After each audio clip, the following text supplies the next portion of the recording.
नमस्कार, मेरा नाम है राजीव कुमार बजाज यानी आरकेबी और आप देख रहे हैं मुझको नेशन नाउ पर। आज Pradeep ji is not with us, so very unfortunately you have to bear with me. आप लोगों को मुझको झेलना पड़ेगा अकेले। जय हिंद, जय महाराष्ट्र, जय भवानी, जय शिवाजी, वंदे मातरम। अब देखिए साहब, ऐसा है कि आज प्रियंका गांधी जी ने बड़ी ज़बरदस्त स्पीच दी और कल दी स्पीच, आज राहुल गांधी ने स्पीच दी और एक बार फिर मेरी ये समझ के बाहर है कि राहुल गांधी जी के एडवाइज़र कौन है आजकल, कौन कौन उनके सलाहकार हैं, कौन उनको असल में सलाह दे रहा है कि भाई आप जाकर के बात करें किसकी, वीर सावरकर की। वो कहते हैं संविधान की अगर आप बात कर रहे हैं तो सावरकर जी का अपमान कर रहे हैं। मतलब ये क्या हुआ, क्या मतलब why does he need to bring in Veer Savarkar? Vinayak Damodar Savarkar, Veer Savarkar जो है वो महाराष्ट्र के हीरो हैं। और मैं एक बार फिर अपने दर्शकों को याद दिला दूं, जहां तक वीर सावरकर जी का प्रश्न है, क्रांतिवीर Savarkar, Mrs Indira Gandhi in 1980, there's a letter written by Indira Gandhi which says what a great son of India. She's called him a great son of India, a great revolutionary and a great son of India. अरे भाई, अपनी दादी की बात तो मान लो, बाकी सब चलो ठीक है। मेरा ये कहना है कि राहुल गांधी जी के जो सलाहकार हैं, whosoever advised him to talk about Veer Savarkar in this manner in Parliament ought to be sacked. If Rahul Gandhi really wants to succeed, that's my opinion anyway. Number 2, जहां तक महाराष्ट्र का प्रश्न है, महाराष्ट्र में कल शपथ विधि है। We'll see what the cabinet looks like.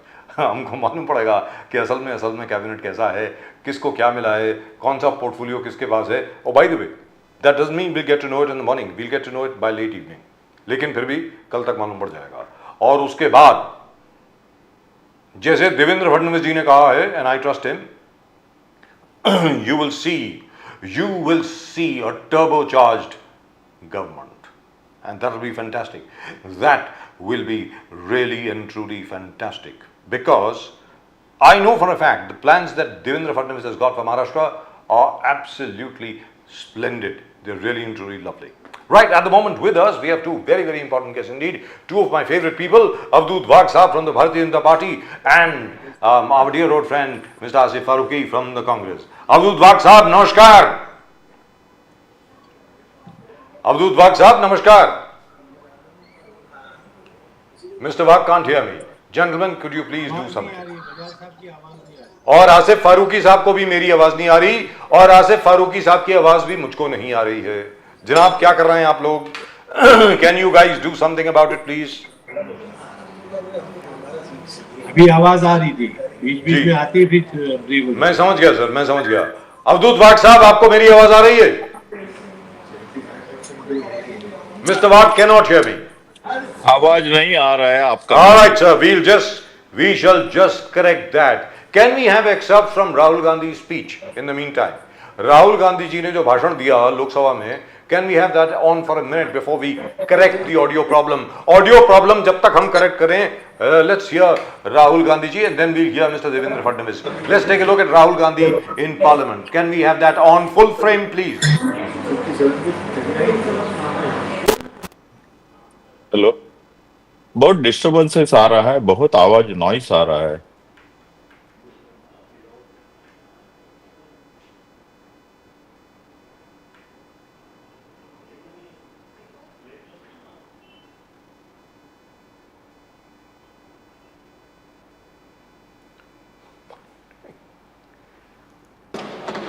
For letting me speak today on the Constitution. Speaker sir, in my last few speeches, I spoke about the concept of Abhay Mudra, the concept of fearlessness, truth, and non-violence. And I showed the House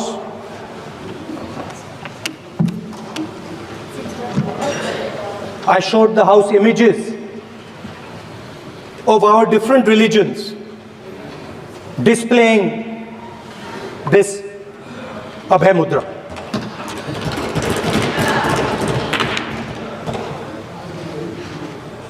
People call the Constitution the longest written constitution in the world. But the constitution contains a set of ideas from one philosophy of our nation, one central philosophical set of ideas of our nation. When we look at the Constitution and we open the Constitution, we can hear the voice and the ideas of Ambedkar, of Mahatma Gandhi, of Jawaharlal Nehru. But where did those ideas come from? Those ideas came from an old, profound tradition in this country.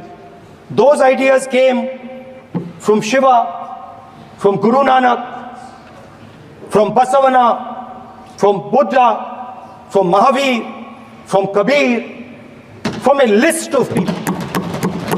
So when we speak of the Constitution and we show the Constitution, of course it is a document of modern India, but it could never have been written without ancient India and her ideas. So when we look at this Constitution, we remember this list of people, all different variations on the same idea.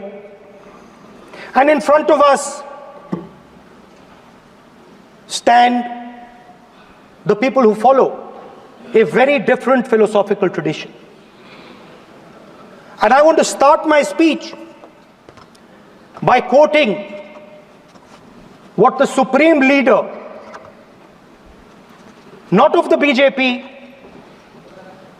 but of the modern interpretation of the ideas of the RSS has to say about the Constitution of India and about how he thinks India should be run.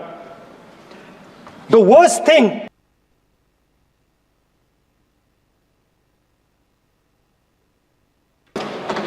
for letting me speak today on the Constitution.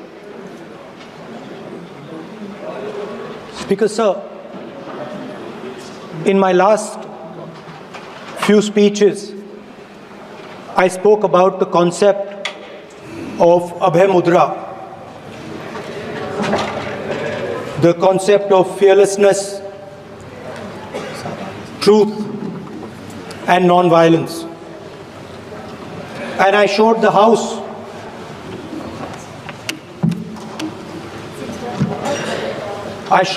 images of our different religions displaying this Abhay Mudra.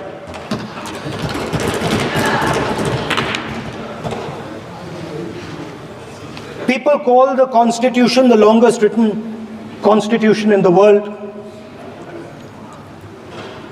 But the Constitution contains a set of ideas from one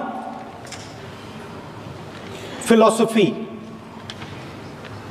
of our nation, one central philosophical set of ideas of our nation. When we look at the Constitution and we open the Constitution, we can hear the voice and the ideas of Ambedkar. Well, I tell you what, we will try and get the full speech later. That was nice, actually. Now, I think our guests can hear me now. Asif Farooqui साहब, आपको आवाज आ रही है अभी? जी बिल्कुल आ रही है। माशाल्लाह, क्या बात है सर। और अवधूत वाघ साहब, आपको भी आवाज आ रही है? हाँ जी, हाँ जी। क्या बात है सर। जय सिया राम। अवधूत वाघ साहब, आपका स्वागत है। बड़े दिनों के बाद आपसे मुलाकात हो रही है, इसके लिए आपका बहुत बहुत स्वागत नेशन नाउ में। Thank you very much sir. Asif Farooqui साहब, thank you very much. Asif Farooqui साहब एज यूजुअल बड़े फ्रेश लग रहे हैं, लगता है बिल्कुल अभी अभी स्पा से निकल के आए हैं, फर्स्ट क्लास ब्यूटी ट्रीटमेंट करा के आए हैं, अभी लग रहा है मुझको जबरदस्त। तो अवधूत वाघ साहब, पहले आप, क्योंकि आप इतने दिनों के बाद आए इसलिए आपसे पूछ रहा हूं। नंबर एक, आपको बहुत बहुत बधाई, आपको बहुत बहुत शुभकामनाएं। वॉट एवर यू धन्यवाद। Predicted for Maharashtra actually came true. मतलब लोकसभा के चुनाव के बाद जब आप आए थे, आपने कहा था कि जो महाराष्ट्र के चुनाव के रिजल्ट होंगे वो एग्जैक्टली रिवर्स साउंड होंगे। बंद करिए। जी, राइट। सो अवधूत वाघ साहब, अब आगे क्या? आप अगर कुछ आगे कुछ मार्गदर्शन करना चाहेंगे, what you think should be the priorities for the new government? Sir, बहुत छोटा आदमी हो, जब राहुल जी बात करते हैं तो हम बात नहीं कर सकते सर। सर, जहां तक देवेंद्र फडणवीस साहब का सवाल है, उस विषय में आप क्या कहना चाहेंगे कि आगे महाराष्ट्र को किस किस्म का दिशा निर्देश मिलना चाहिए? सर, नहीं, मुझे लगता है आप जरा आपके ऑडियो विजुअल लोगों को दिशा निर्देश दे दीजिए कि वो राहुल गांधी जी का जो स्पीच लगा है वो बंद करे तो हम हमारी बात चालू कर सकते हैं। Sir, Rahul Gandhi is also a subject for discussion, and we No, also have but Devendra I'm Fadnavis. hearing him. I can't speak, sir. Try to understand. जी। He's live. I'm hearing his sound. How Gentlemen, two can hours you talk cut over out there? the sound, please? What are you guys doing? Rahul Gandhi का audio बंद कीजिए भाई। कितनी बार कोई आदमी सुनेगा राहुल गांधी की वही स्पीच को? Everybody gets bored anyway. I think even the Congress guys are bored. Ji. Yeah, tell me. There was a lovely riposte from the BJP side, from the Treasury benches side. Can we have that also, please? जहां तक के Bharatiya Janata party का प्रश्न है, वहां के MPs ने बहुत बढ़िया तरीके से इसका रिप्लाई भी दिया। वो भी अगर आप दिखा दें तो बहुत अच्छा रहेगा। जी, बोलिए सर। आपका सवाल वापस पूछिए, क्योंकि मैंने आपसे सवाल पूछा कि महाराष्ट्र में क्या दिशा निर्देश होना चाहिए सरकार के लिए, क्या क्या प्रायोरिटीज होनी चाहिए, क्योंकि कल कैबिनेट विल बी सोन इन, शाम तक मालूम पड़ जाएगा किसको क्या मंत्रालय मिल रहा है। जी, बोलिए sir. Sir, expansion of the cabinet, induction of the new cabinet ministers and minister for state is just a system. And basically, this particular government is formed 10 days back under the able leadership of Honorable Shri Devendra Fadnavis ji. Today, Mr. Sanjay Raut said that we don't have health minister. I think that he is more than 18 years experienced parliamentarian, and he should know that till the time the departments are not allotted, all departments are with the chief minister. So chief minister is a health minister, chief minister is a home minister, but the Sealy route doesn't know that. I'm feeling very sad and sad about him, that what type of leader Shiv Sena has produced. They don't know the basic things about politics. Anyhow, as far as the Disha Nirdesh is concerned, Honorable Prime Minister have already given a Disha that by 2047, India should become a progressive nation. एक विकसित राष्ट्र बोल के इसका निर्माण होना चाहिए। जब राष्ट्र का निर्माण होता है तब हर एक स्टेट का निर्माण होना जरूरी है, and Maharashtra being one of the most progressive and industrious state, we are going to have a lion's share in the vision of Honorable Prime Minister, and the industrial growth, then employment growth, the growth of agriculture sector and service sector are our priorities, and law and order situation, and the climate change and environment. These are the three sectors where the government is going to play a major role in future to come. Wonderful. इसी के बाद आपने अभी भी राहुल गांधी जी को भी सुना, अवधूत वाघ साहब। आसिफ फारूकी साहब, मैं आ रहा हूं आपके पास। राहुल गांधी जी ने संविधान के बारे में बात की। राहुल गांधी जी ने यह भी कहा कि our constitution is actually a confluence of all the ancient wisdom of India, and then after that he started talking about Savarkar. So I mean, where does he get that from? Sir, please. क्या होता है, राहुल गांधी जी बहुत बड़े नेता है जी। मोतीलाल जी, जवाहरलाल जी, इंदिरा जी, राजीव जी, और उनके बाद में एक फिफ्थ जनरेशन है जो एक्टिव पॉलिटिक्स में है। तो इनके बारे में क्या कहना, उनको जो अनुभव है इतना, I think 89 consecutive elections he lost. So he has got enough experience of that, and he is going strong on that.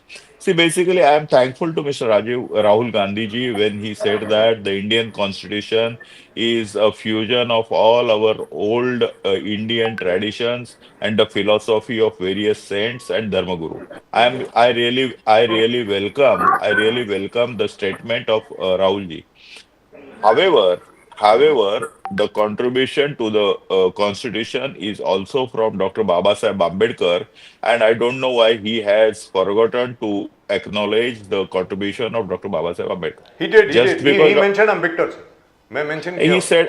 he said Ambedkar, but not to the extent what he has That's right. taken the names of other things. See, Dr. Babasaheb Ambedkar, he is instrumental in fusing all these Indian philosophies and modern laws and make itself a thoroughly and very good constitution for the diversified culture of India, जी. who India is the birthplace of not less than four various religions, like Buddhism is there, Jainism is there, Sikhism is there, Hinduism is there. Four major religions are formed over here, taken birth over here. So we have got more than 5,000 years old ancient history. And all these traditions are fused into our constitution. That is why we feel that this particular constitution is our way of life. And if we work as per the constitution, I think most of the problems of our country, of our society, of our future generation can be solved. Thanks to Dr. Babasaheb Ambedkar. Just a few days back on 6th of April, 6th of December, we celebrated his परिनिर्वाण दिवस, Parivartan महापरिनिर्वाण Din, दिवस. That's right. and really we are thankful to him all the time. Wonderful. But the only thing is, you know what? The other members of the drafting committee included Aladi Krishnaswamy Iyer and Gopalaswamy Iyengar, K.M. Munshi, Muhammad Sadullah, apne B.L. Mittar, D.P. Khaitan, and of course K.M. Munshi's role was huge. लेकिन यहाँ पर एक चीज़ है, इसके पहले कि मैं आसिफ फारूकी साहब के पास जाऊँ, मैं अपने दर्शकों को बता दूँ कि हम लोग अम्बेडकर साहब की जब भी बात करते हैं, B.R. अम्बेडकर साहब की जब भी बात करते हैं, डॉक्टर अम्बेडकर की, हम उनकी बात करते हैं सिर्फ और सिर्फ संविधान के संदर्भ में. People forget. And Avdut Waq साहब, I'm sure you are an engineer, you must be knowing this. No, I know that he was not only a lawyer, but he was also a great economist. He is the person who has first in modern times said that all the rivers are to be connected That's together right. to And the Hirakud Dam, form a Damodar Valley water grid. project, And Bhakra Nangal Dam. Sir, this particular vision of Dr. Babasaheb Ambedkar That's right. is what we are trying to implement. That's He right. also talked about the economy. He is the person who has talked about and written a thesis on the Reserve Bank of India, how the bank should be formed, Absolutely. what should be the functions of Reserve Bank, what should be But the this gets limitations, lost. and everything. Very So sadly. it is not only law, it is economy, it is the water. Yes. Even he talked about the environment. He talked about the history. He talked about हम जिसको कहते हैं कि मानव वंश शास्त्र, जी. उसके बारे में उन्होंने कहा है कि तो बहुत सारे बारों में, और मैं हमेशा कहता हूँ, अपने दिल की बात कहता हूँ कि यदि डॉक्टर बाबा साहेब अम्बेडकर को यदि फॉलो करना चाहिए तो 100% फॉलो कीजिए. डॉक्टर बाबा साहेब अम्बेडकर को यदि हम लोग पिक एंड चूज बेसिस पे फॉलो किया तो अच्छा नहीं होगा. डॉक्टर बाबा साहेब अम्बेडकर इतने महान नेता थे. दुर्दैव से unfortunately he was limited to a leader of one particular society, one particular of Which Jat is sad. Jamaat. That is Which not is sad. correct. He is not only a leader of India, he is a leader of the whole world. जिन्होंने देश में, जैसे कि Abraham Lincoln है, George Martin king जी. है, बाद में Nelson Mandela है, उन्होंने जैसे कृष्णवर्णियों के साथ काम किया है, उससे भी बहुत बढ़िया काम डॉक्टर बाबा साहेब अम्बेडकर ने किया है. अनफॉर्चुनेटली नेहरू और उनके खानदान ने डॉक्टर बाबा साहेब अम्बेडकर को जितनी इज्जत देनी चाहिए, जितना बड़प्पन देना चाहिए, दिया नहीं, बल्कि 2 दफे उनका लोकसभा के इलेक्शन में उनको परास्त करने का काम किया. Right. And let's go to Asif Farooqui साहब. और आसिफ फारूकी साहब के पास जाने के पहले, फारूकी साहब, मैं आपको बता दूं, जो हमारा दामोदर रिवर वैली प्रोजेक्ट है, सोन रिवर प्रोजेक्ट है, हीराकुड प्रोजेक्ट है, कोसी प्रोजेक्ट है, उसका पूरा कानूनी ढांचा और वो किस तरीके से कैसे बनना चाहिए, वो पूरा डॉक्टर अंबेडकर ने बनाया.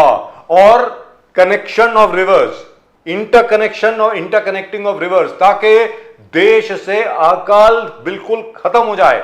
यह भी अंबेडकर साहब का विजन था। Very unfortunately that gets lost, but all the same let's come back to what is happening today.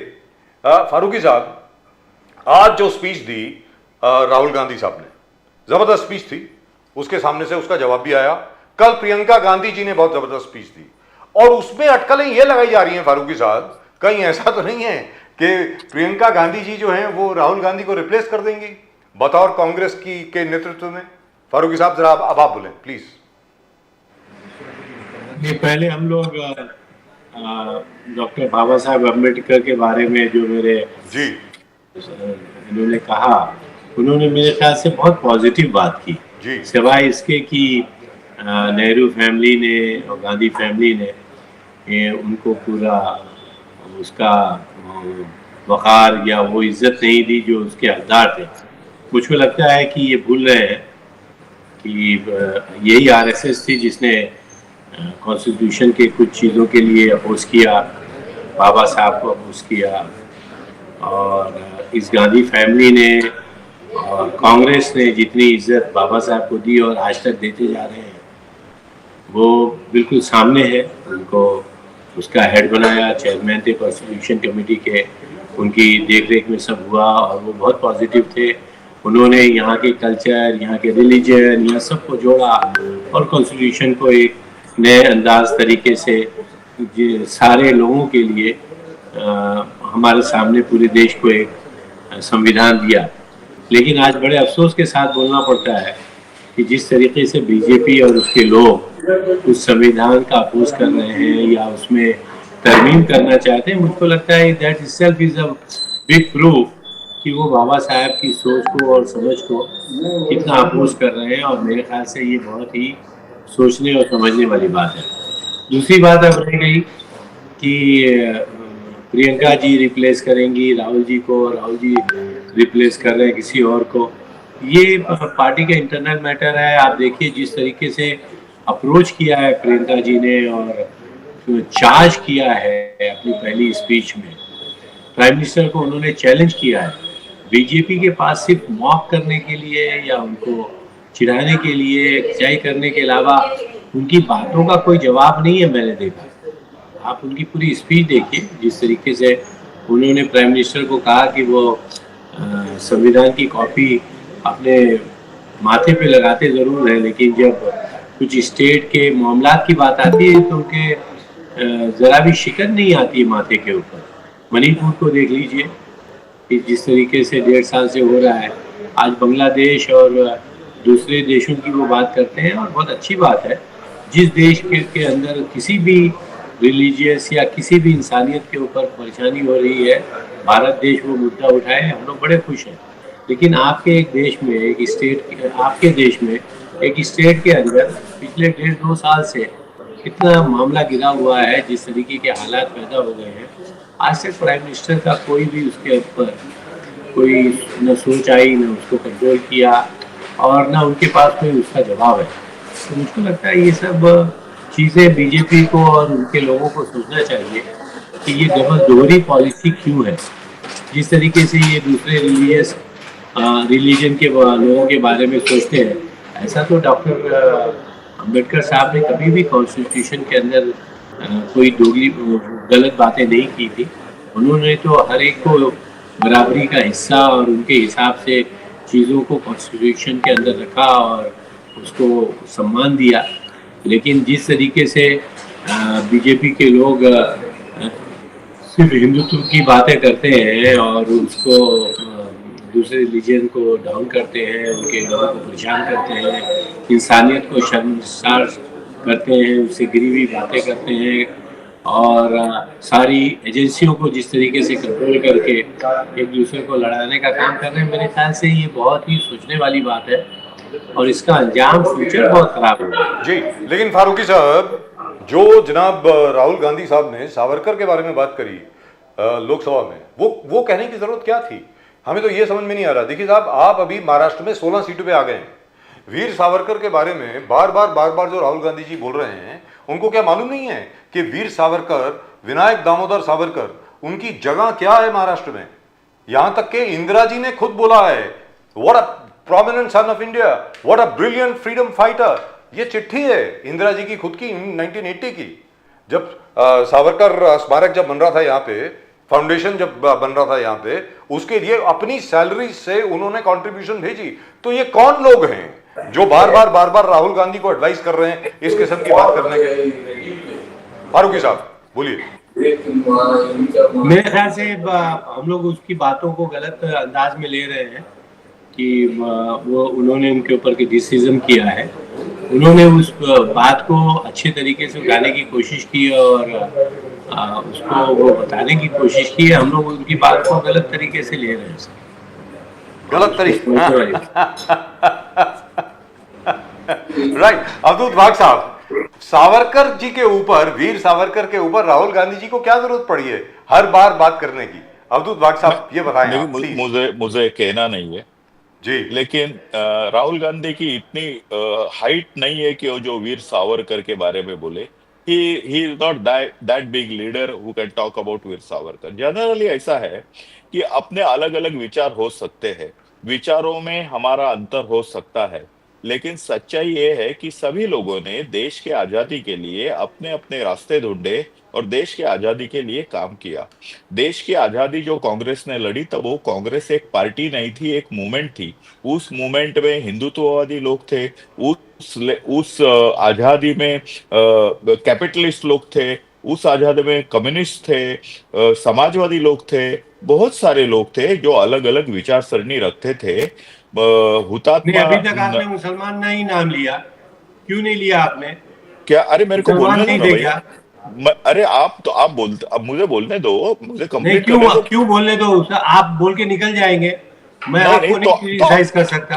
तो आप बात इतना कर बड़ा सकते हैं। कंट्रीब्यूशन है सर, पूरी हिस्ट्री पड़ी हुई है और आप जो है उनका नाम ही नहीं लेते हैं। कैसी बातें करते हैं भैया, don't try to put words in my mouth. चलिए फारूकी साहब उनको बोलने दीजिए, I give you plenty of time. You don't have to tell me what बिल्कुल, तो हम क्रिटिसाइज करते हैं। फारूकी साहब, फारूकी साहब, हर एक के अपने अपने विचार है ना। क्या बात करना है और क्या नहीं बात करना है? मैं मनमोहन सिंह नहीं हूँ। नहीं, आप झुठलाते क्यों है सर? आप क्या डरा लेंगे मुझको? फारूकी साहब, आसिफ फारूकी साहब, डरा लेंगे मुझको। Don't interfere, please don't interfere. Asif Farooqui साहब उनको बोलने दीजिए। आसिफ फारूकी साहब, जब आप बोल रहे थे तब वाघ साहब नहीं बोले। आप मुझे मुझको आप क्यों डरा रहे? आप मुझको क्यों डरा रहे हैं? आप आसिफ फारूकी साहब, अरे मैंने बात ही नहीं की। क्यों नहीं बोलते? आपको क्यों शर्म आती है नाम लेने के लिए? आसिफ फारूकी साहब, एक मिनट नाम लेते हैं सर, शो आप बंद कर रहे हैं। मैंने रिलीजन की बात ही नहीं की है। आपको क्या परेशानी? अरे बाबा, मैंने रिलीजन की बात, मैंने इज्म की बात की है। इज्म क्यों नहीं? कंट्रीब्यूशन नहीं है उनका? आजादी में जब मूवमेंट था, हर एक रिलीजन का, हर एक इंसान का था। साहब, इनको बताइए। अरे आसिफ फारूकी साहब, में क्या फर्क होता है इनको बताइए। आसिफ फारूकी साहब, बात करते हैं आप। आसिफ फारूकी साहब, अरे आपको कुछ एक मिनट, वाघ साहब एक minute, gentleman 1 minute, gentleman, I hope both of you are gentleman. Asif Farooqui साहब, जब आप बोल रहे थे, वाघ साहब ने एक शब्द नहीं बोला, उन्होंने शांति से आपको सुना। बीच में तो बोला, मेरे क्वेश्चन को इन्होंने जवाब दिया। कोई बात नहीं, मैंने नहीं, मैं आपसे ये बोल रहा हूं, मैं नहीं बोलता हूं कभी भी। आसिफ फारूकी साहब, मैं आपसे बोल रहा हूं, you will get plenty of time. Wagh साहब कहीं नहीं जा रहे, आप उनके सामने बोलिएगा जो कुछ आपको बोलना है, लेकिन उनको प्लीज कंप्लीट करने दीजिए। Both of you are very intellectual people, both of you are very well read people, आप सब लोग बहुत अच्छे लोग हैं। सर, कृपा करके एक दूसरे की इज्जत करें सर, एक दूसरे की इज्जत करें प्लीज। कंप्लीटली आसिफ फारूकी साहब, don't disturb me in between, let me Asif Farooqui साहब, उनको बोलने तो दें। No issue sir, Asif Farooqui साहब, उनको बोलने तो दें। listen अच्छा, वाघ साहब आप बोलिए। the freedom fight, Indian freedom fight was fought by Congress, which was not a party at that time, but it was a movement. This particular movement, many people, the rightists, the leftists, the communists, the Samajwadi, the Yes. extremists, the non-violent people, everybody was there. I have never spoken about any religion. Yes. I have not spoken about that. I am talking about ism. I am talking about the ism, various isms I have So after independence in 1947, various parties were formed, like Swatantra Party, like Samajwadi Party, like Congress, like Janasangha, Like RSP, where their like Forward Bloc. ideologies, they Yes. have come out with their ideologies and they have formed various parties. Yes. Now, what I was trying to say that whoever have fought during before 1947 in the freedom fight, for example, ideologically, Hutatma Bhagat Singh was a leftist. Yes. You know, he was a leftist. But still, I'm not a leftist. I'm opposing leftist. But we cannot deny the contribution of Sardar Bhagat Singh. We Yes. cannot be very proud of him. Absolutely. There are many leaders. For example, Subhash Chandra Bose. Subhash Chandra Bose was not in line with Mahatma Gandhi's Ahimsa movement. Yes. He was much dynamic and much aggressive. He was towards left. But still we say that Subhash Chandra Bose ki jai. Because in spite of his ideology, he has fought for the independence of our country. Gee. And that is what I want. Now, whether he is a Hindu, whether he is a Muslim, whether he is a Christian, I am not bothered. Because he is an Indian, he fought for the Indian struggle, Indian freedom struggle, so salute to him. So, Avdut Waq Sahab, can we come back to the issue of Veer I will Savarkar? finish in one second. After that, giving due respect for his contribution towards Indian freedom movement, if you have got any ideological differences, that can be discussed. For example, if I can have ideological differences with my father, but at the same time, I should not forget that he is my father That's and right. he is respectful. I will salute him. मैं उनको नमन करूंगा और बाद में उनके साथ झगड़ा करूंगा. जो झगड़ा होगा वो प्यार का होगा, झगड़ा होगा वो फिलोसॉफी का होगा, लेकिन झगड़े के साथ में मेरे पिता को डिसरिस्पेक्टफुल नहीं करूंगा. यही हम चाहते हैं. वीर सावरकर के साथ यदि आपके कुछ भी हो सकता है, आपके कुछ मतभेद हो, मतभिन्नता हो, आइडियोलॉजिकल डिफरेंस हो, we respect that ideological differences also, but that ideological differences cannot make you to call Swatantra Veer Savarkar as Mafi Veer. If you start talking about that, we can also say something about many people who are your idols, but we don't do that because वो हमारी संस्कृति नहीं है. लेकिन इसी यहाँ के साथ अवधूत वाघ साहब, मुझे मैं interrupt इस you? डिस्कशन में किसी भी तरह से किसी भी धर्मवाद का आधार नहीं लेना है. मैं भारतीय जनता पार्टी का प्रवक्ता होने के बाद और उसके साथ मैं पूरा का पूरा सर्व धर्म का सम्मान करने वाला ही कार्यकर्ता हूं और मेरा उसके ऊपर गर्व है. मैं सोचता हूं कि लोगों ने भी ऐसा सोचना चाहिए, को लिविंग सीखना चाहिए, धर्म भूलना चाहिए, देश के प्रति हमने सम्मान रखना We चाहिए. agree with you. Avdut Waq Sahab, thank you so much for that. And Dr. Surena Malhotra from the NCP, Sharad Pawar, we welcome you, ma'am. Thank you so much for joining us. Happy Datta Jayanti. Happy Datta Jayanti. Happy Datta Jayanti. Thank you very much. अब यहाँ पर मैं एक बार फिर ये by the way ये चिट्ठी जो है ना, आसिफ फारूकी साहब, अवधूत वाघ साहब, डॉक्टर सुरेना मल्होत्रा जी, ये चिट्ठी जो है इंदिरा जी की, मैं जाने कितनी बार पढ़ चुका हूं इस शो में. बार बार पढ़ता हूं. लोगों के भेजे में घुसती नहीं, क्यों नहीं घुसती मुझे मालूम नहीं है. इंदिरा जी ने ये लिखा है, अरे अपनी एक सैलरी दी उन्होंने, प्राइम मिनिस्टर की जो सैलरी होती है, she contributed her own salary to the foundation, to the Veer Savarkar Foundation, which by the way is there in Dadar in Mumbai. She says, Veer Savarkar's, and let me quote, I am quoting Indira Ji, 1980, when she came back as Prime Minister of India. Veer Savarkar's daring defiance of the British government has its own importance in the annals of our freedom movement. I wish success to the plans to celebrate the birth centenary of this remarkable son of India. ये इंदिरा जी ने बोला है. तो मेरा ये कहना है कि बार बार वीर सावरकर जी के खिलाफ राहुल जी को कौन एडवाइस करता है बोलने के लिए. Doctor Surena Malhotra, even Sharad Pawar ji advised Rahul Gandhi जी कि भाई आप ये मत बोलिए, क्या कर रहे हैं आप. Doctor Surena Malhotra, don't you think this is somewhat embarrassing for people in Maharashtra. ये क्या कर रहे हैं, मतलब आपको आवाज आ रही है मैम?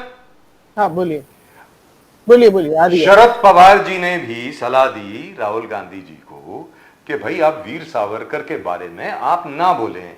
उसके बावजूद आज जो उनका भाषण था उसमें भी उन्होंने वीर सावरकर जी को लपेट लिया बीच में। अब ये क्या चल रहा है मैम, अब आप बताएं please. I really want to know who is advising Rahul Gandhi. Please, ma'am. I'm sorry, but I wouldn't know that since I am from Nationalist Congress Yes. Party, Sharad Chandra Pawar Sahab. And as you said very correctly, Pawar Sahab doesn't get into this topic as such.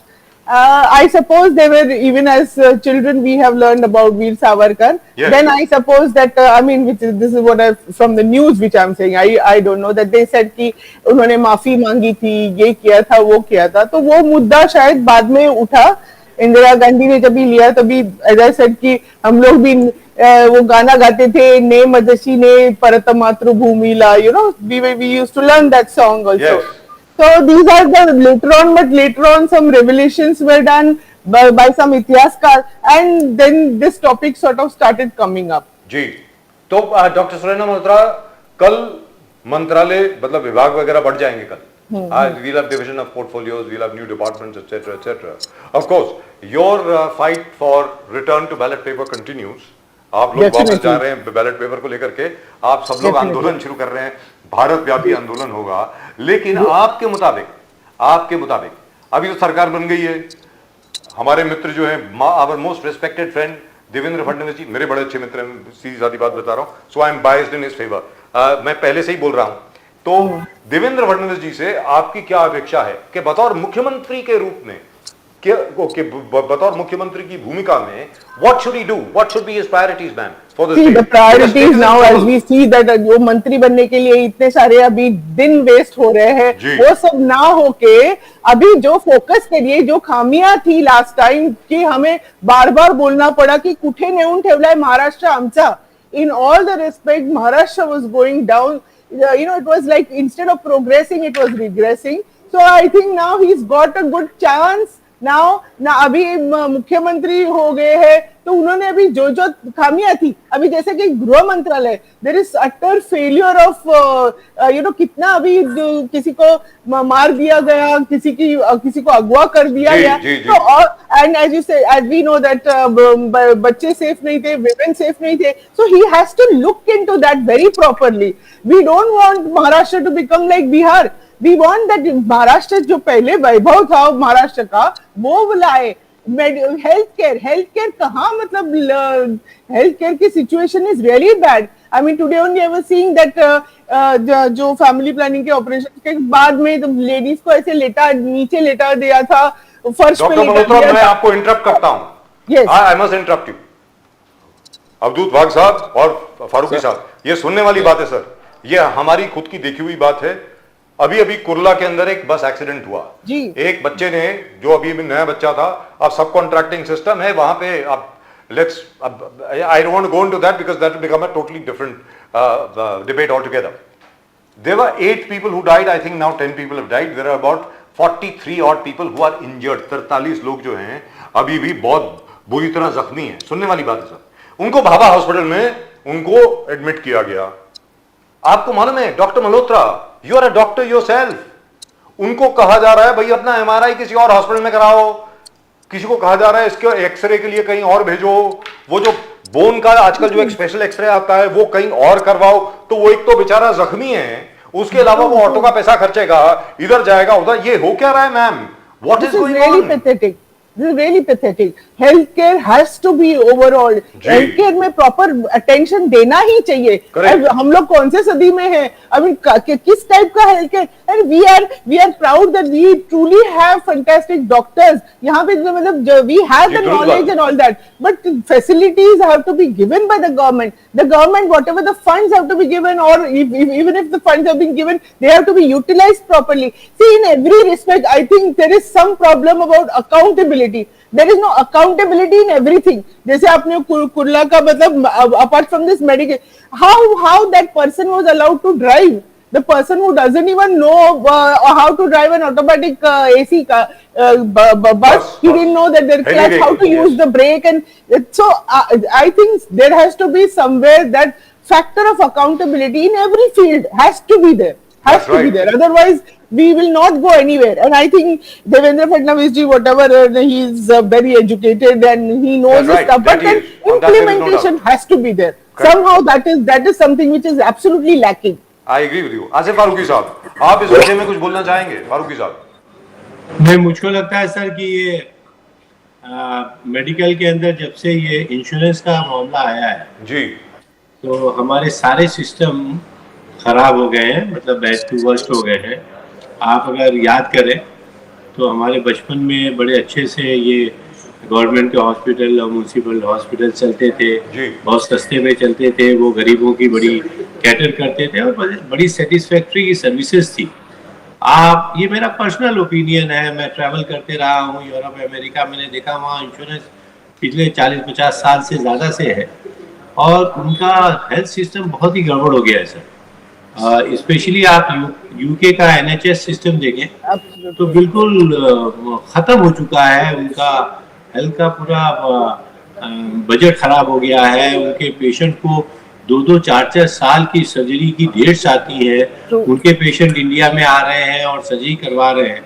तो मुझको लगता है कि hospital को कोसने से ज़्यादा हम लोग को तो पहले ये इंश्योरेंस वालों को पकड़ना चाहिए कि ये क्या सिस्टम है। आई डोंट नो वो किस तरीके से टेक्निकली यूज़ कर रहे हैं, क्योंकि ये बहुत बड़ा हिस्सा जो है कमाई का, पैसों का, मेडिकल से ये इंश्योरेंस वाले उठा के लेके जा रहे हैं।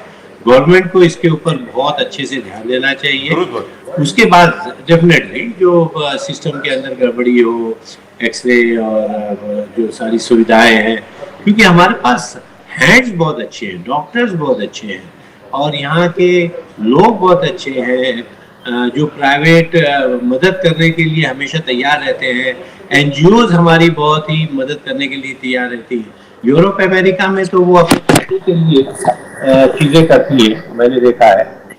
और लेकिन इंडिया में बहुत ही सेंटिमेंट है सर, वो लोग जो है मदद खुशी खुशी आके और अपना वक्त लगा के करना चाहते हैं और ये बड़ी और कल्चरली हर कौम, मतलब किसी भी, चाहे वो किसी भी रिलीजन से ताल्लुक रखे, लेकिन इंश्योरेंस आने के बाद मैंने देखा है कि इसके अंदर बहुत ही गड़बड़ आ गई है और उसको गवर्नमेंट लेवल से ही ठीक हो सकती है। And all parties ठीक must work करने की together on जरूरत है this. सर। मैं Sir, request everybody has to करूंगा work together. कि इंश्योरेंस वालों को गवर्नमेंट पहले पकड़े जी। फिर सर्विसेज फारूकी की साहब, जाए। हमको डॉक्टरों से कोई शिकायत नहीं है, जी, जी। उसके नीचे स्टाफ से भी, मतलब वो डेफिनेटली थोड़ी बहुत होगी सर्विसेज की कमी, वो सब पूरी हो सकती है, लेकिन बड़ा चंक जो है इंश्योरेंस को पकड़ना चाहिए। फारूकी साहब, डॉक्टर सुरेंद्र मल्होत्रा, जो कुछ आपने कहा, अवधूत वाघ साहब, don't you think we should take an overall view as to how we are running a health system? अब वो बेचारे, एक तो बेचारे जख्मी हो गए, फिर उनको भगा रहे हैं इधर से उधर। I mean, come on, this is crazy. I think Mr. Devendra Fadnavis should take very strict steps to see to it that people are not harassed. Wagh Saab. Bajaj Saab, like all other political spokesperson, I am not expert on each and everything. Yes. Neither I am in a position to talk on various subjects which are not within my purview. Just being a politician has not given me a right to talk on technical and very sensitive subjects. Healthcare and issues are not, it's not a subject of my study. I'm extremely sorry for that. But however, as a citizen, I think that there has to be a better system, health system for poor people.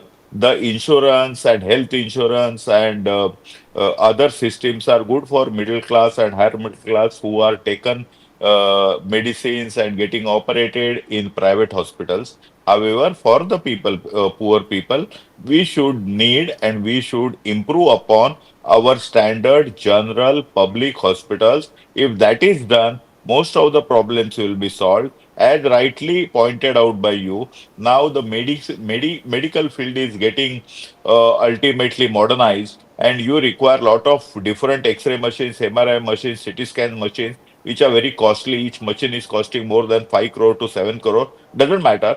But if that is needed and if it can save a life, it is worth. We should have a modern, well-equipped hospitals, good for the population, especially for the poor and needy people who cannot afford to spend such a huge money, and government should stand. I am very happy to tell you that Chief Minister's Relief Fund is giving up to 3 lakh rupees help to the poor and needy people who are within the limit of their income. So anybody can go and get it within 48 hours. That particular amount you get it, and Dr. Naik is in charge of that. His appointment was announced only day before yesterday.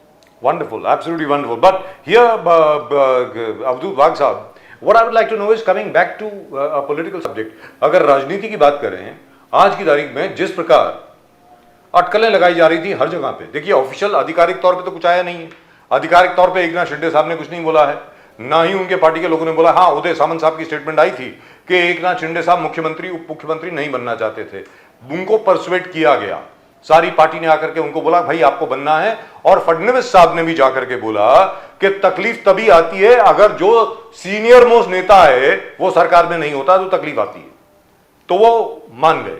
अब आगे जाकर के आपको लगता है कि ये तनावपूर्ण स्थिति जिसकी बात हो रही थी, नंबर एक, क्या तनावपूर्ण स्थिति है, और अगर नहीं भी है तो क्या आगे जाकर के बन सकती है? वाघ साहब, मुझे बिल्कुल नहीं लगता। इसका कारण आप देखिए कि जब भी बात आई तो आदरणीय एकनाथ शिंदे जी, आदरणीय अजीत जी, आदरणीय दादा और देवेंद्र जी हमेशा दिल्ली में गए, अमित शाह जी के साथ बैठे हैं। भले हमें अमित शाह जी हमारे पार्टी के बड़े नेता है, हमारे गृह मंत्री है, लेकिन दो अलग अलग पार्टियों के नेताओं के साथ बैठकर उन्होंने सम्मानपूर्वक उसके ऊपर का सॉल्यूशन निकाला है। देखिए, एकनाथ शिंदे साहब उनके पार्टी के सबसे बड़े नेता है, उनका कोई हाई कमांड नहीं है, एकनाथ शिंदे साहब सबसे बड़े नेता है। उसी प्रकार से अजीत दादा के ऊपर कोई नेता नहीं, अजीत दादा है। इतना होने के बावजूद भी वो यदि अमित शाह जी के साथ बैठकर डिस्कस करते हैं, इसका मतलब ऐसा है कि ये तीनों में पूरा का पूरा तालमेल है। गंगा यमुना सरस्वती जैसा संगम है, ब्रह्मा विष्णु महेश जैसा संगम है, और आने वाले तीनों जन बहुत जैसा दूध में शक्कर मिल जाती है, उसके साथ थोड़ा सा केसर आता है, इलायची आती है, उसी प्रकार से एक स्वादिष्ट पीयूष आपको मिलेगा। महाराष्ट्र की जनता को 5 बरस आने वाले कल में बहुत ही अच्छा। अरे what a simile sir, what an example. Doctor Surendra Malhotra, आप क्या इस बात से सहमत हैं कि शिंदे साहब, देवेंद्र फडणवीस साहब और अजीत दादा पवार में अब कोई तनावपूर्ण स्थिति नहीं रहेगी? जी बताएं। अभी हम देखते हैं कि वो जो दूध है उसका, उसमें खट्टापन आके उसका श्रीखंड होता है कि क्या होता है, that we have to see. So whatever it is, we also hope that everything works out well for them, because we want that things should happen for the people of Maharashtra. People of Maharashtra have been deprived for a long time. जो महंगाई है, जो ladies मतलब उनको खाने में, मतलब उसमें उनको रियली मतलब मिट्टी को मिक्स करके ही वैसे खाने की वो स्थिति आ रही है। जो महंगाई की मार है, जो बेरोजगारी है, जो युवकों के प्रश्न है, I hope that all 3 of them address these things, instead of thinking about their own whatever, who's ahead and who is not ahead. So I hope बेरोजगारी जैसे कुछ रोजगार मिलावे वगैरह सीरियस करे, अच्छी तरह से करे। We are also hoping that कुछ अच्छी चीज हो जाए। अभी time will decide whether they are getting along well or not. And before I go back to Asif Faruqi साहब, सुरेंद्र मल्होत्रा जी, जो शरद पवार साहब ने अनाउंसमेंट करी कि एक देशव्यापी आंदोलन होगा बैलेट पेपर को लेकर के, वापस आए बैलेट पेपर पर, उसकी क्या अभी योजना है, क्या उसकी तैयारी है, क्या कर रहे हैं आप लोग? बिकॉज इतनी बुरी हालत आज तक कभी हुई नहीं है कांग्रेस, एनसीपी और शिवसेना उद्धव ठाकरे की। जी बताएं मैम। अभी आंदोलन की तो तैयारी होगी। अभी हमें we will be getting the instructions presently. They are in Delhi, and meanwhile all the legal team is also looking into all these facts and all that, and legally also they'll be taking action. So they are gathering everything, and I think the legal process they have started doing that also. So I think जैसे पवार साहब है तो he will do it very systematically, पूरा study करके उसका मतलब करेंगे। He will see the proofs and then only get into this. Wonderful. Asif Farooqui साहब, देशव्यापी आंदोलन, ईवीएम हटाओ, बैलेट पेपर लाओ, बोलिए फारूकी साहब। मेरे ख्याल से सर ये हर पार्टी की, और पार्टी तो छोड़िए, अब तो देशवासियों की पूरा ये मुद्दा हो गया है। और जिस तरीके से महाराष्ट्र के लोगों ने इसको महसूस किया है, खास तौर से और स्पेशली जो शोलापुर के गांव से जो शुरू हुआ है मामला, तो मुझको लगता है कि सेंटर को इस बात में, गवर्नमेंट को और एजेंसियों को इस बारे में सोचना पड़ेगा कि ये मुद्दा अब पार्टी और लीडरों से निकल के जनता के बीच में आ गया, और उनको भी ये महसूस होने लगा है कि कहीं ना कहीं ये ईवीएम से गड़बड़ी होती है। हमारे पास कोई प्रूफ नहीं है, जनता के पास कोई प्रूफ ऐसा नहीं है, लेकिन जो सर्कमस्टांशियल एविडेंस है, जिस तरीके का पैटर्न हुआ है, तो मुझको लगता है कि कहीं ना कहीं ये मशीनी गड़बड़ लगती है। मशीनी गड़बड़ भी है, गड़बड़ी तो बहुत सी है, तो जी। उसको अगर हम लोग मुद्दे को गवर्नमेंट अच्छे से समझे तो बगैर एजिटेशन के, वरना ये रुकने वाला नहीं है सर, और ये बढ़ता ही चला जाएगा, और आगे आने वाले दिनों में ये बहुत बड़ा मुद्दा बन सकता है सर। जी, अब्दुल वाग साहब, आपको लगता है कि do you think this will gain enough momentum to change the mind of the government, at least on an experimental basis, to have a few elections on ballot paper? Abdul Waq. See, on a very serious note, basically this particular agitation and this particular question, why the people from Jharkhand will talk about, because there the opposition party won this election.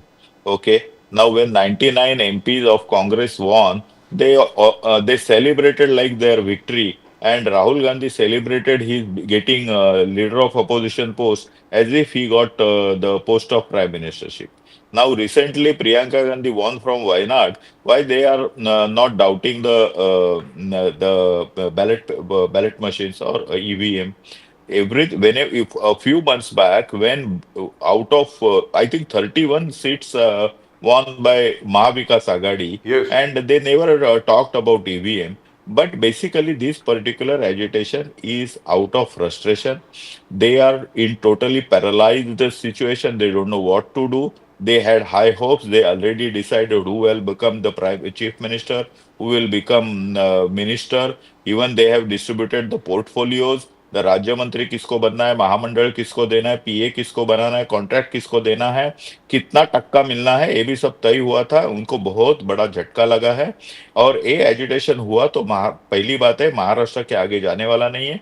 दूसरी बात ऐसी है कि आज चलो हम मान के चले कि हम लोग वापिस बैलेट पे आए, तो बैलेट पे हार जाने के बाद वो ये भी मांग कर सकते हैं कि सब जन ने हाथ ऊपर करके वोटिंग करो, तो ही हम मान जाएंगे। जब हाथ ऊपर करके वोटिंग भी वो भी हार जाएंगे, तो और कुछ कुछ मांगेंगे। तो जो लूजर्स है ना, they are not choosers, let me tell you. जो आदमी हारता है उसको बोलने का हक नहीं होता है, इसके लिए losers are not choosers, they have to win. In 2014 में हम अपोजिशन में थे, ईवीएम आपके हाथ में थी, मशीनरी आपके हाथ में थी, इलेक्शन कमीशन आपके हाथ में था, पुलिस आपके हाथ में थी, सीबीआई सीआईडी आपके हाथ में थी, राज्य सत्ता आपके हाथ में थी, तो भी जनता ने हमें जीत के दिया। 2019 में हमको जिता के दिया, 2024 में जिता के दिया। आप ईवीएम के ऊपर आरोप करके जनता का, जनादेश का अपमान कर रहे हैं, इसीलिए आप हमेशा शोक के अंदर रहते हैं, परास्त होते हैं। परास्त होना यदि आपको भूलना चाहिए, और यदि जीतना चाहिए तो लोगों के ऊपर विश्वास रखो, सिस्टम के ऊपर विश्वास रखो, लोगों के साथ जाके काम करो, लोगों के सुख दुख में जाओ, आप कल जीत भी सकते हैं। मेरी बहुत बहुत शुभेच्छाएं आपको। और अब इसके पहले कि मैं फारूकी साहब के पास जाऊं, फारूकी साहब अपना हाथ उठा रहे थे। अवधूत वाग साहब, कैबिनेट ने वन नेशन वन इलेक्शन पास कर दिया है, प्रस्ताव जो है, अब वो पार्लियामेंट के सामने आएगा, देखते हैं आगे क्या होता है। Do you agree with that sir? There should be one election only, including the states, and the general election should be one. Avdhoot Wagh साहब। सर बीजेपी और सर मैं पहले वाग साहब का ओपिनियन ले लूं, उसके बाद आपके पास आता हूं। जी वाग साहब। मुझको लगता है वन इलेक्शन। अवधूत वाग साहब, one nation one election. Bajaj Saab, I don't think it is a new concept. It is not. In 1952, for the first time after the Constitution, formation of Constitution and Republic of India, we went for the first poll in 1952, where simultaneous election of all states and center happened. In 1957 also it happened. In 1962 also it happened. What happened thereafter? Nehru ji has dissolved one Kerala government using the power given by the constitution to the central, and then the first by-election of Kerala happened.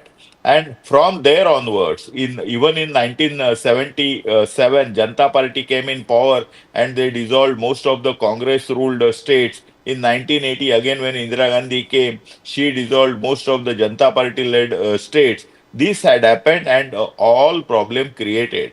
मुझे लगता है कि constitution चाहती है 1952 1960 up to 1962 ये 5 जो election हुए सभी साथ में हुए। वो टाइम टेक्नोलॉजी भी इतनी नहीं थी, तो भी हम लोगों ने 3 इलेक्शन बहुत अच्छी तरीके से किए। आज तो हमारे पास टेक्नोलॉजी है, आज तो हमारे पास पैसे भी है। वो टाइम तो हम लोग गरीब कंट्री थे, आज पैसा खर्चा करने के लिए भी हमारे पास ताकत है। ऐसी स्थिति में यदि हम लोग वन नेशन वन इलेक्शन करते हैं तो अच्छा होगा। हर एक टाइम इलेक्शन आता है और क्या बोलते हैं everything comes to a standstill जी, आचार संहिता लग जाती जी, है, जी, काम जी। रुक जाते हैं, सभी चीजें बंद हो जाती है। उससे देश की प्रगति को बहुत बड़ा नुकसान होता है। मुझे लगता है कोई भी पार्टी आवे, साथ में काम करे, देश की भलाई के लिए काम करे। आज खाली भारतीय जनता पार्टी है, कल कांग्रेस हो सकती है, कल समाजवादी पार्टी हो सकती है, कोई भी आवे, सभी पार्टी देश की सेवा करना चाहते हैं।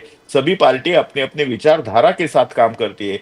विचारधारा कोई भी हुए, कॉन्स्टिट्यूशन पे श्रद्धा रखकर, एक नेशन एक इलेक्शन के ऊपर श्रद्धा रखकर सबने जनता जनार्दन का आशीर्वाद लेने की कोशिश करनी चाहिए और जो फल मिलेगा वो स्वीकारना चाहिए। मैं और मेरी party one nation one election के पक्ष में है और जल्दी के जल्दी हम लोग ये वन नेशन वन इलेक्शन होंगे। जाते जाते सिर्फ यही बताता हूँ, 2029 में डिलिमिटेशन होने वाला है। डिलिमिटेशन में मुझे लगता है 70 to 80% increase in the seats of MP और महाराष्ट्र में भी around 60 to 70 increase in seats of MLA होने वाले हैं। 33% रिजर्वेशन महिलाओं को मिलने वाला है नारी शक्ति विधेयक के माध्यम से। 2029 साल भारत के राजनीतिक इतिहास में एक बड़ा दिशा देने वाला, दिशा चेंज करने वाला होगा। उसके लिए हमें सभी को तैयार रहना चाहिए, सभी पार्टियों को, सभी कार्यकर्ताओं को। और 2029 के बाद एक भारत का एक विशाल सपना, जहां 33% मेरी माता और भगिनी होंगी, ऐसी संसद का और ऐसी विधानसभा देखने के लिए मैं उत्सुक रहूंगा। बजाज साहब, आप दोनों मिलकर, आप और मैं मिलकर उसी संसद में जाएंगे और प्रेक्षक गैलरी में बैठ के मेरी बहनें, मेरी माता जो 33% ऑक्यूपाई करेगी सीट, वो देखने के लिए और धन्य होने के लिए हम दोनों साथ में सर, जाएंगे। मुझे ऐसा लगता है आपको भी लेके जाएंगे। कि मैं तो प्रेस गैलरी में रहूंगा, आप मेरे को लेके चलो सर। आप बतौर सांसद रहेंगे, ये मुझे मालूम है। लेकिन नहीं sir, this is for the information of our viewers. The last one nation one election, barring Kerala of course, that was as Abdul Baq Sahab pointed out in 1962. It was in 1967. 4 election हुए जिसमें one nation one election. 1967 के बाद क्या हुआ, article 356 का एक indiscriminate use हुआ। बहुत असेंबलीज जो हैं वो या तो उनको डिसॉल्व कर दिया गया, गवर्नर्स रूल लगा दिया गया, या पार्टीज टूट गई। तो इसकी वजह से क्या हुआ, ये वन नेशन वन इलेक्शन का पूरा सिस्टम खत्म हो गया। So it is nothing new. Farooqui साहब, आप कुछ बोलना चाह रहे थे। फारूकी साहब, वन नेशन वन इलेक्शन में क्या ऑब्जेक्शन क्या है, अब आप बताएं। तो सर, जिस तरीके से बीजेपी गवर्नमेंट ये इलेक्शन कंडक्ट करवा रही है, ईवीएम के ऊपर सवाल खड़े किए जा रहे हैं, तो हमको लगता है कि ये एक साथ में सारे इलेक्शन चीटिंग करके कर लेंगे, फिर 5 साल तक बड़े आराम से रहेंगे। तो वो ट्रस्ट फैक्टर है सर। और सर, यहाँ पे मैं आपको टोकना चाहूंगा, इनके ट्रस्ट पे। सर एक सेकंड सर, फारूकी साहब, एक बात सुन ले, वाली बात नहीं है सर, एक छोटी सी बात सुन ले मेरी। And Surena Malhotra ji, 1 second, I am coming to. Farooqui साहब, लोकसभा के चुनाव जब हुए, आपको यानी एमबीए को 30+1 सीट्स मिली। एमबीए को 30 प्लस एक इंडिपेंडेंट सांगली वाला, वो भी आपके साथ आ गया, तो 31 सीट्स मिली। अगर मान लीजिए, सबका कहना यही है, सभी विशेषज्ञों का, अगर महाराष्ट्र के चुनाव भी उस वक्त साथ में हो जाते तो आज आपकी सरकार होती। तो one nation one election sir आपके भी फेवर में हो सकता है। फारूकी साहब बोलिए। नहीं सर, ये मशीन जो है, अभी भाई साहब बोल रहे थे जी कि प्रियंका गांधी का इलेक्शन हुआ, उस पर क्यों नहीं यहाँ उंगली जी। उठाई, और राहुल जी का। तो मशीन तो आप जिस मशीन पे उंगली करेंगे वो मशीन गड़बड़ करेगी, जिस पे नहीं करेंगे वो नहीं करेगी। तो इसका तो यूज और मिसयूज जो है आपके हाथों में है। So in effect, there's तो a lot of इसलिए mistrust. मुझको ऐसा लगता है कि एक साथ में एक ही बार अगर आप उसका मिसयूज कर लेंगे तो स्टेट इलेक्शन में भी गड़बड़ी हो जाएगी, पार्लियामेंट के इलेक्शन में भी गड़बड़ी हो जाएगी, और नीचे जो है लोकल इलेक्शन में भी। और भरोसे की जो बात जिस है। तरीके की ये गवर्नमेंट है, जिससे जी। हमको ट्रस्ट अभी तक कायम नहीं हुआ, जनता को नहीं हुआ, तो मुझको लगता है कि इसमें कहीं ना कहीं गड़बड़ी शामिल तो है। मतलब भरोसे की बात है, कहने का मतलब ये हुआ कि जी, भरोसे की बात, ईवीएम से अब बिल्कुल। भरोसा उठ गया है, और इलेक्शन कमीशन को अब चाहिए कि किसी तरीके से लोगों भरोसा का करें। भरोसा पुनः स्थापित किया जाए। Doctor Surena Malhotra, one final word Yeah, from you ma'am. yeah. Just I was mentioning that this ये इस प्रकार के इलेक्शन लेंगे तो जो रीजनल पार्टीज है उनका इतना मतलब प्रभाव नहीं रहेगा, बिकॉज जो नेशनल पार्टीज है they will have an upper hand if you do that, if the elections are conducted at one time. Also जो issues उसमें आ जाएंगे, there'll be more of the national issues than the local issues. So we feel that the local problems and all, they will be sidelined if this type of election occurs. At the same time, if any place में जहाँ पे dissolve हो जाएगा और जब तक वो elections नहीं होते तब तक forced मतलब without any election किसी को handle करने के लिए दे देंगे, तो that is also लोकशाही के against जाता है। तो ये सब चीजें हैं, this has to be and of course the population at that time and now, it's so much of a difference handling so huge humongous things. Definitely we have the money now, we have the technology, but how many, I mean at one time कितने machines लगेंगे, कितने क्या लगेंगे, I mean it's a very humongous task. That's what people are working on. एक minute, Abdul Bhag साहब, you wanted to say something? खलास करता हूँ, if allow me. Please go ahead, sir. Madam ने बोला था कि रीजनल पार्टीज, मैडम थोड़ा सा ये आपके इंफॉर्मेशन के लिए बताता हूँ। 1999 में लोकसभा और विधानसभा की इलेक्शन साथ में हुई महाराष्ट्र में। 1999 में लोकसभा में लोगों ने, आप रिजल्ट देखिए, अटल बिहारी वाजपेयी और कांग्रेस बीजेपी को वोट दिया, लेकिन विधानसभा के लेवल में राष्ट्रवादी कांग्रेस और बाकी लोगों को वोट दिया। तो हुआ क्या कि केंद्र में सरकार बनी भारतीय जनता पार्टी की, और राज्य में सरकार बनी क्या बोलते हैं राष्ट्रवादी और कांग्रेस की। 2014 में, 2019 में और 2024 में ये तीन उड़ीसा में इलेक्शन हुए, साइमल्टेनियस इलेक्शन हुए बीजू जनता दल के और भारतीय जनता पार्टी के।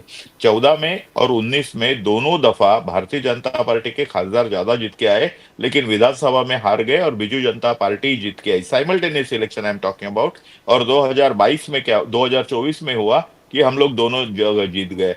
तो ये गलत बात होगी, और ऐसा कहना मतदारों का अपमान होगा। मतदारों को मालूम है कॉर्पोरेशन में किसको जिताना होता है, विधानसभा में किसको जिताना होता है, और लोकसभा में किसको जिताना होता है। लोग बहुत होशियार है, लोग बहुत इंटेलिजेंट है। इसके लिए 1977 में इंदिरा गांधी को उन्होंने परास्त कर दिया, और वापिस 2080 में इंदिरा गांधी को जिता दिया। लोग इतने होशियार है, एक मिनट में फिनिश करता हूँ, इतने होशियार है कि लोकसभा में 2024 की लोकसभा में उन्होंने हमें परास्त कर दिया, लेकिन विधानसभा में आपको तो धूल चटाई। धन्यवाद जी, wonderful. But then, Surena if Maldha ji, would you agree with there that? is a narrative which, see, पुरानी time की situation was different. There were no bad narratives set and all. This time when the total election is at one thing, one narrative set will, he can alter the whole thing. Madam, ये भी आपको याद दिलाना चाहता हूँ, गरीबी हटाओ का नैरेटिव था, जय जवान जय किसान का नैरेटिव था, ऐसी बहुत सारी narratives.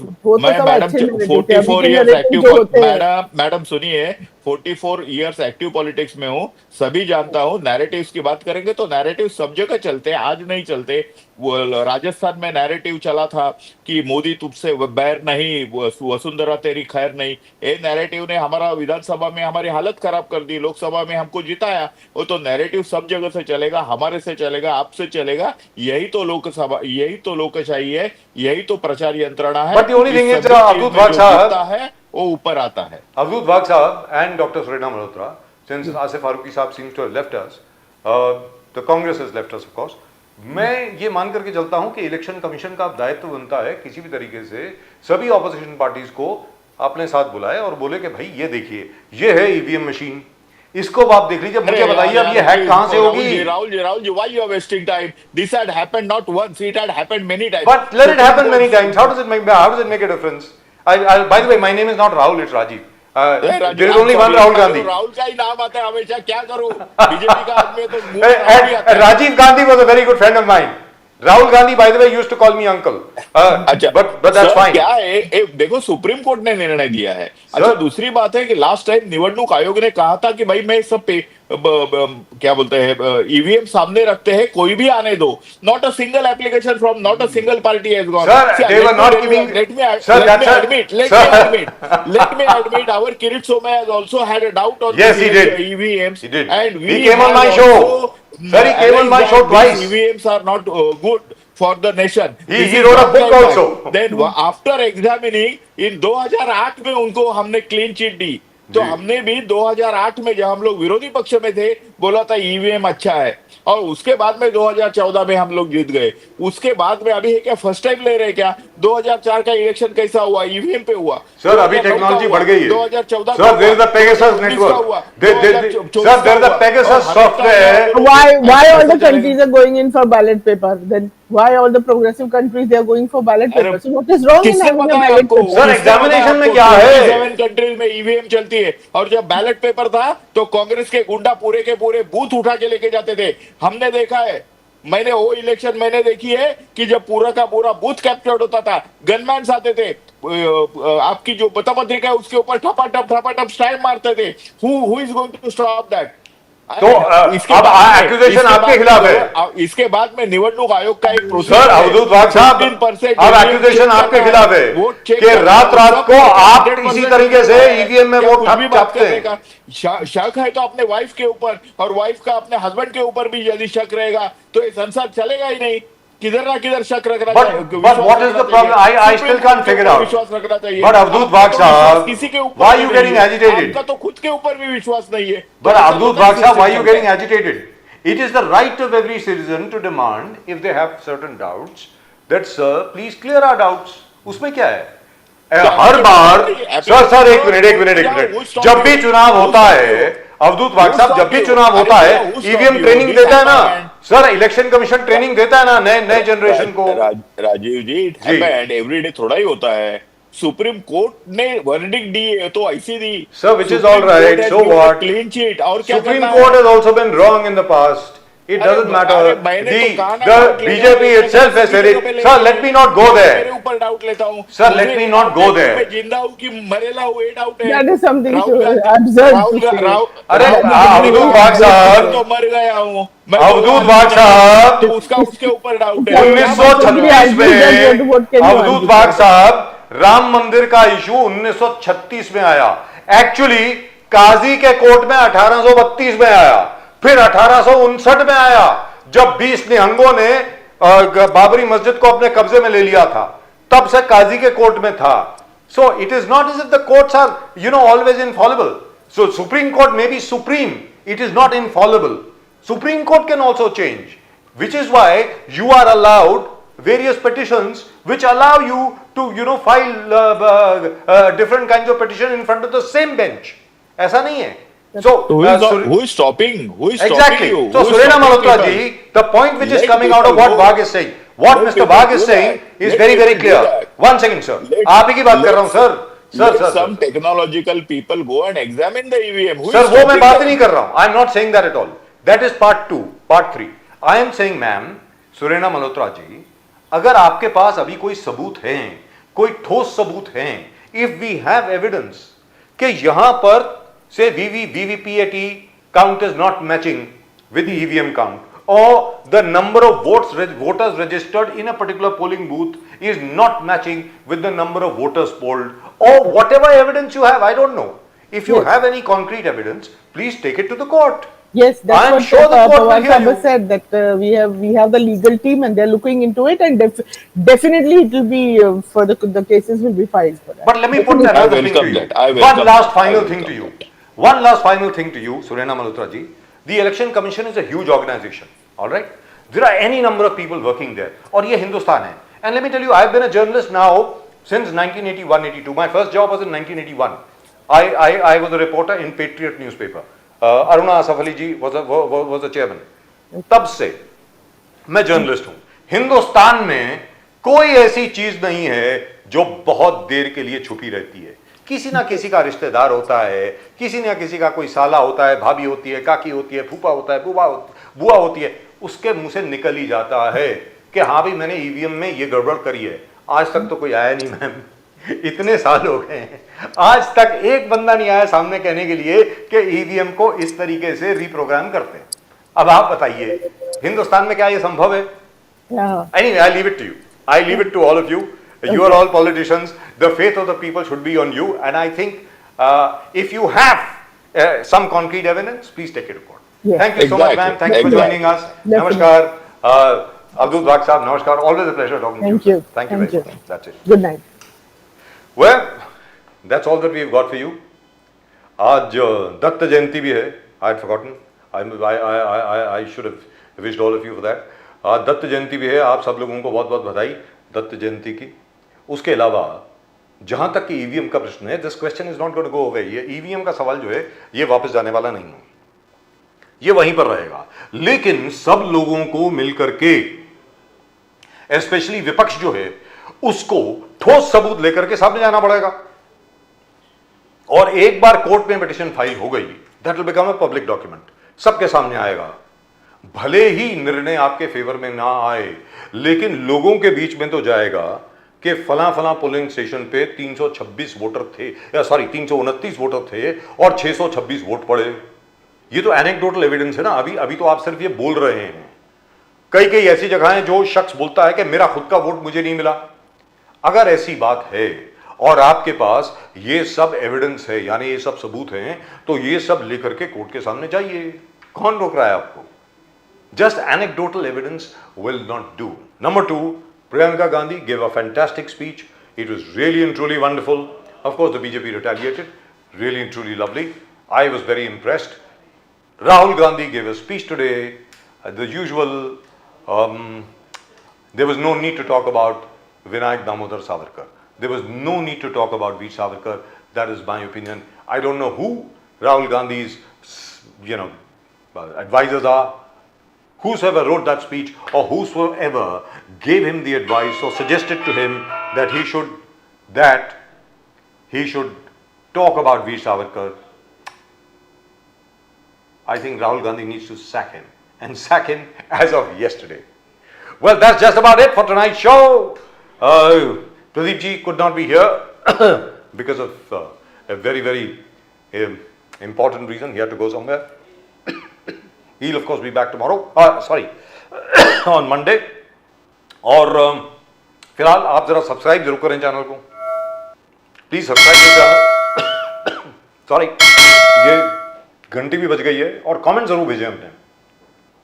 Please do send your comments. And today I am very glad to say that it was a very civilised discussion. बड़ा एक सभ्य और समन्वय वाला एक वार्तालाप हुआ, जहां पर बहुत अच्छे तरीके से लोगों ने एक दूसरे से बात करी.